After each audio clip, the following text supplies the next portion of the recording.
ENGIE Laborelec uses additive manufacturing to produce spare parts for old components and design optimization for industrial partners.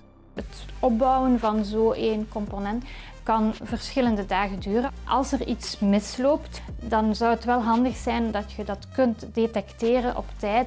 Flanders Make, together with ENGIE Laborelec, investigated how the quality of the printed part can be predicted correctly. Various parameters are monitored during the printing process. Je hebt daar bijvoorbeeld monitoring van de meltpool, dus het gesmolten stuk. Bijvoorbeeld wordt ook de samenstelling van het gas en zo gemeten. A correct interpretation of all the data is necessary to know if the printing process is running properly. Momenteel hebben we in het project geleerd dat er wel een verband is tussen wat er zichtbaar gebeurt in uw meltpool en de kwaliteit van uw component achteraf.